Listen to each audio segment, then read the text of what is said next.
This is a 9th Age battle report from a one-day tournament in Oslo, the capital of Norway. Sylvan elves versus Sauron ancients. We're deploying a diagonal breakthrough. The Sylvan elves started dropping their wildwood riders and Dryad horde, and the Saurus ancients have dropped 3 units of Sauruses so far. The Sylvan elves dropped everything.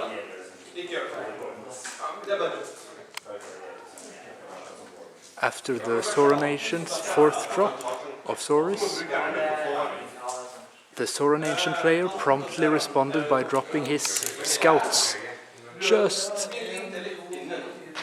within 18 inches of the Sylvan sentinels on the back of the board. They just made it in. And here the Sauron ancient player will deploy the last remaining 6 units or so.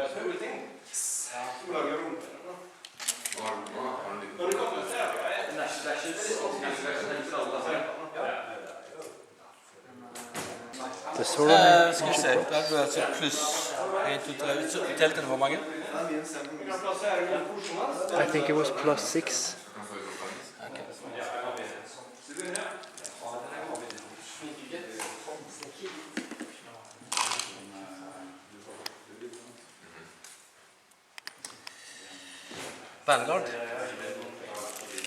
Vanguard.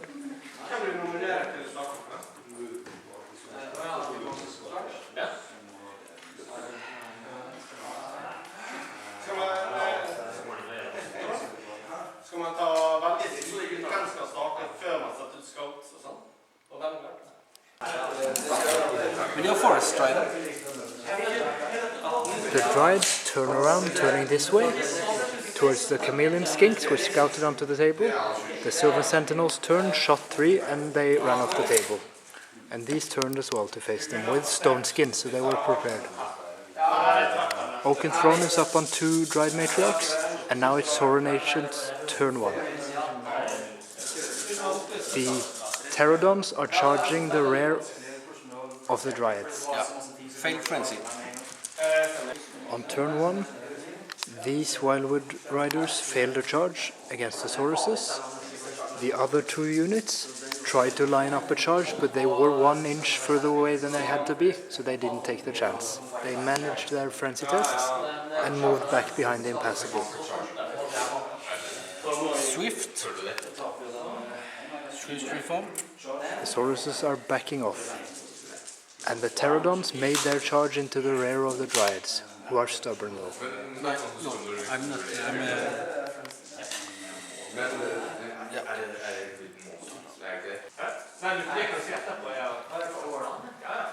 The Sauron ancients are advancing,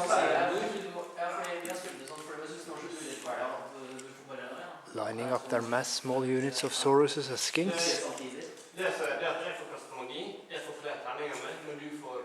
The Slan remains in the back. I moved him a bit, slightly, swift reform to the side. He reformed. 3 dice for magic, because of, and then black is channeled. He channeled. 8. 3 forest guards are killed by poison arrows. No magic except flaming swords on these Sauruses. Poison darts.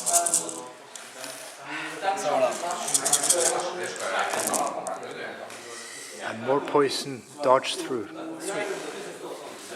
3 more. 5 plus ward save. 3 Dryads die. 2 dice. Dryads inflict 2 wounds, 1 wound on the skinks, 2 on the Dryads, and they reform. Managed the stubborn test. It was worth a shot. It was worth a shot to try the charge. It was worth it to try. It was a failed frenzy test. Of course, yeah. They have leadership 5, frenzy. Yeah. On Sylvan Elf turn 2, the Dryads beat off the Petrodon riders and they flee. He's alive with 2 wounds but he has a low leadership. 5. The Wildwood Riders, one of them acts as bait, and he's inviting a charge from the Stegaron that might be dangerous. And these come up here and they treesing the forest forwards up until the edge of the Sauruses. Here are another unit of the Wildwood Riders. These kill 9 Sauruses. The last one flees off the table and they overrun after it off the table. These skinks fled from the same from the Forest Guard charge, as did the Sauruses flee from the Forest Guard charge.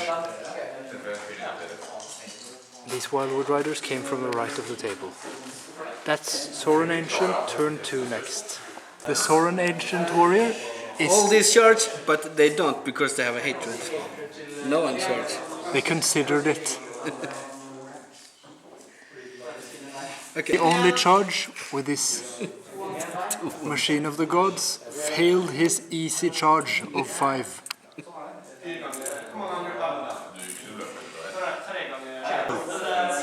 The blowpipe skinks went up here to block these guys from charging my Stegaron. But I killed so many of them, so now they can charge anyway. Classic.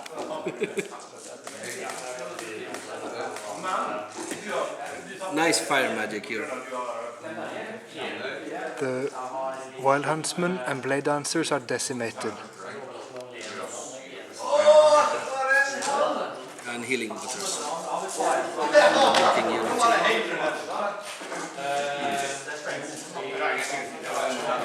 That's Sauron Ancient, turn 2. The Terradan riders run off the table.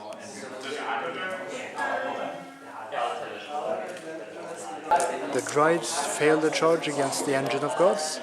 The Wildwood Rangers made it and lost 1 guy. The engine made its stubborn check. The Blade Dancers charged and caught some skinks who fled from them. And we can only finish round 3. That's why I move like this. yeah, we forgot the combat with the Wildwood Rangers there. We forget it. Yeah, Your turn. and now we'll end in Sauron Ancient turn 3. And they're doing their charges and so. We had to end after Sauron Ancient turn 3. Jag glömde skyte, får jag lov att skyta där va? Kanske jag får någon poäng då. And the spirit of the stampede Stegaron Jag bara får skyta där. crushed 15 Dryads in 1 charge together with the Sauruses. So they broke, they were no longer steadfast, and they're fleeing at the end of the game, turn 4, into turn 4. The Blade Dancers are below 25%, and the other Stegaron kills the Wild Huntsman. So it looks like... But they didn't catch him. They didn't catch the Dryads, so it looks like the Sauron Ancients win by over 1,000 points, or somewhere around there.